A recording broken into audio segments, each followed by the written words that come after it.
ಇನ್ನು H D Kumaraswamy 60% ವಿಚಾರದ ಬಗ್ಗೆನೂ ಕೂಡ ಮಾತಾಡಿದ್ದಾರೆ. ಎಚ್ ಡಿ ಕುಮಾರಸ್ವಾಮಿ ಮತ್ತು ಕೃಷ್ಣ ಬೈರೇಗೌಡ ಮಧ್ಯೆ ಕಮಿಷನ್ನ ಒಂದು ವಾಗ್ಯುದ್ಧ ಈಗ ನಡೀತಾ ಇದೆ. ಕೃಷ್ಣ ಬೈರೇಗೌಡರ ಆರೋಪ ಏನಿತ್ತಲ್ಲ, ಅದಕ್ಕೆ ಎಚ್ ಡಿ ಕುಮಾರಸ್ವಾಮಿ ತಿರುಗೇಟ್ ಕೊಟ್ಟಿದ್ದಾರೆ. ಮಗ ಸೋತಿದ್ದಕ್ಕೆ ಹತಾಶೆಯೋ ಎಲ್ಲವೂ ಬಿಡಿ ಅಂತ ಹೇಳಿದರು. 60% ಕಮಿಷನ್ಗೆ ಉತ್ತರ ಹೇಳಪ್ಪ ಅಂತ ಹೇಳಿ ಎಚ್ ಡಿ ಕೆ ಕೇಳಿದ್ದಾರೆ. ಕಂದಾಯ ಇಲಾಖೆ ಸತ್ಯವಾಗಿ ನಡೀತಾ ಇದೆಯಾ? AC ಪೋಸ್ಟ್ಗೆ ಎಷ್ಟು ದುಡ್ಡು ತೆಗೆದುಕೊಳ್ತಾ ಇದ್ದೀರಾ? ಯಾರ್ಯಾರಿಗೆ ಹೋಗುತ್ತೆ, ಏನಾಗಿದೆ ಗೊತ್ತಿಲ್ವಾ? ಕಂದಾಯ ಇಲಾಖೆಯಲ್ಲಿ ಅಕ್ರಮ ನಡೀತಾ ಇದೆ ಅಂಥೇಳಿ ನೋಡಿ. ಒಬ್ಬ AC ಪೋಸ್ಟ್ಗೆ ನೀವು ಎಷ್ಟು ದುಡ್ಡು ತಗೊಳ್ತೀರಾ ಅಂತ ನೇರವಾಗಿ ಎಚ್ ಡಿ ಕುಮಾರಸ್ವಾಮಿ ಪ್ರಶ್ನೆ ಕೇಳಿದ್ದಾರೆ. ಯಾರ್ಯಾರಿಗೆ ಎಷ್ಟೆಷ್ಟು ಹೋಗುತ್ತೆ ಅನ್ನೋದೇನು ಗೊತ್ತಿಲ್ವಾ ನಮಗೆ ಅಂತೇಳಿ ಕೃಷ್ಣ ಬೈರೇಗೌಡ ವಿರುದ್ಧ ಕುಮಾರಸ್ವಾಮಿ ವಾಗ್ದಾಳಿ ನಡೆಸಿದ್ದಾರೆ. ಬೇಸತ್ತಿದ್ದಾರೆ. ಯಾಕೆಂದರೆ ಮೊನ್ನೆ ಉಪಚುನಾವಣೆಗಳಲ್ಲಿ ಅವರು BJP ಜೊತೆಗೆ ಅಲಯನ್ಸ್ ಮಾಡಿಕೊಂಡು ಕೂಡ ಚನ್ನಪಟ್ಟಣದಲ್ಲಿ ಹೋದ ಬಾರಿ ಏನು ವೋಟ್ ತೊಗೊಂಡಿದ್ರು ಅದಕ್ಕಿಂತ 12,000 ಕಮ್ಮಿ ಆಗಿದೆ. ಸೊ BJPನವರೇ ಅವರಿಗೆ ದೋಖಾ ಮಾಡಿದ್ದಾರೆ. ಇವರಿಂದ ಪಾರ್ಲಿಮೆಂಟ್ ಎಲೆಕ್ಷನ್ನಲ್ಲಿ BJPಗೆ ಏನೆಲ್ಲ ವೋಟ್ ಹಾಕ್ಸ್ಕೋಬೇಕೋ ಹಾಕ್ಸ್ಕೊಂಡ್ರು. BJPಯವರು ಪಾರ್ಲಿಮೆಂಟ್ ಸೀಟುಗಳು ಗೆದ್ಕೊಂಡ್ರು.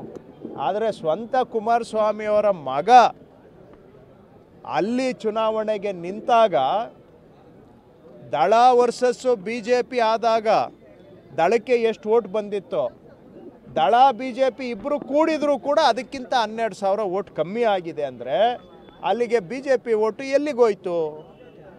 ಆದ್ದರಿಂದ ಪಾಪ ಕುಮಾರಸ್ವಾಮಿಯವರು ಫ್ರಸ್ಟ್ರೇಟ್ ಆಗಿ ಆ ಸಿಟ್ಟು ಅವ್ರ ಮೇಲೆ ತೋರಿಸ್ಕೊಳ್ಳೋಕ್ಕಾಗಲ್ಲ. ಅದನ್ನು ಯಾವುದ್ಯಾವುದೋ ಬೇರೆಯವ್ರ ಮೇಲೆ ಇಟ್ಟಂಡ್ರನ್ ಆರೋಪಗಳನ್ನು ಮಾಡ್ತಾ ಇದ್ದಾರೆ. ಅವರು ಎಲ್ಲ ಇದೆಯಲ್ಲ, CBI ED ಹೇಳ್ತಾರಲ್ಲ, ಕುಮಾರಸ್ವಾಮಿಗೇನೋ ಮಗ ಸೋತ್ಬಿಟ್ಟ ಅಂತ ಹೇಳಿ ಅದೇನೋ ಡೆಸ್ಪ್ರೇಟ್ ಆಗ್ಬಿಟ್ಟಿದ್ದೀನಂತೆ. ಅಪ್ಪ ನಾನು ಡೆಸ್ಪ್ರೇಟ್ ಆಗಿದ್ದೀನೋ ಏನಾಗಿದ್ದೀನೋ ಕೃಷ್ಣ ಬೈರೇಗೌಡ್ರೆ ಅದು ಬಿಟ್ಟುಬಿಡಿ. ಇದಕ್ಕೆ ಹೇಳಪ್ಪ ಉತ್ತರ. ಏನು ನಿಮ್ಮ ಇಲಾಖೆ ಯಾವುದು ಕಂದಾಯ ಇಲಾಖೆ ಏನು ಸ್ವಚ್ಛ ನಡೀತಾ ಇದೆಯಾ? ಬೆಂಗಳೂರು ಸಿಟಿ ಅಸಿಸ್ಟೆಂಟ್ ಕಮಿಷನರ್ಗೆ ಎಷ್ಟು ತಗೋತೀರಿ? ಎಷ್ಟು ಫಿಕ್ಸ್ ಮಾಡ್ಕೊಂಡಿದ್ದೀರಪ್ಪ? ಯಾರ್ಯಾರಿಗೆ ಹೋಗುತ್ತೆ? ಏನೇನು ನಡೆಸ್ತೀರಿ ನಮಗೇನು ಗೊತ್ತಿಲ್ವಾ? ನಾನು ಅಧಿಕಾರ ನಡೆಸಿದ್ದೀನಿ. ನಾನೇನು ಹರಿಶ್ಚಂದ್ರ ಅಂತ ಎಲ್ಲೂ ಹೇಳಿ ವಿಧಾನಸಭೆಯಲ್ಲಿ ಹೇಳಿದ್ದೀನಿ. ಚುನಾವಣೆ ನಡೀಬೇಕಾದ್ರೆ ಇನ್ನೊಬ್ಬರದ್ದು ಕೈ ಚಾಚಲೇಬೇಕು.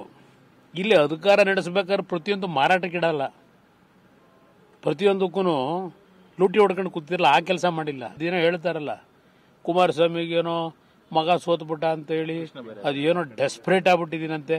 ಅಪ್ಪ ನಾನು ಡೆಸ್ಪ್ರೇಟ್ ಆಗಿದ್ದೀನೋ ಏನಾಗಿದ್ದೀನೋ ಕೃಷ್ಣ ಬೈರೇಗೌಡ್ರೆ ಅದು ಬಿಟ್ಟುಬಿಡಿ. ಇದಕ್ಕೆ ಹೇಳಪ್ಪ ಉತ್ತರ. ಏನು ನಿಮ್ಮ ಇಲಾಖೆ ಯಾವುದು ಕಂದಾಯ ಇಲಾಖೆ ಏನು ಸ್ವಚ್ಛ ನಡೀತಾ ಇದೆಯಾ? ಬೆಂಗಳೂರು ಸಿಟಿ ಅಸಿಸ್ಟೆಂಟ್ ಕಮಿಷನರ್ಗೆ ಎಷ್ಟು ತಗೋತೀರಿ? ಎಷ್ಟು ಫಿಕ್ಸ್ ಮಾಡ್ಕೊಂಡಿದ್ದೀರಪ್ಪ? ಯಾರ್ಯಾರಿಗೆ ಹೋಗುತ್ತೆ? ಏನೇನು ನಡೆಸ್ತೀರಿ ನಮಗೇನು ಗೊತ್ತಿಲ್ವಾ? ನಾನು ಅಧಿಕಾರ ನಡೆಸಿದ್ದೀನಿ. ನಾನೇನು ಹರಿಶ್ಚಂದ್ರ ಅಂತ ಎಲ್ಲೂ ಹೇಳಿ ವಿಧಾನಸಭೆಯಲ್ಲಿ ಹೇಳಿದ್ದೀನಿ. ಚುನಾವಣೆ ನಡೀಬೇಕು.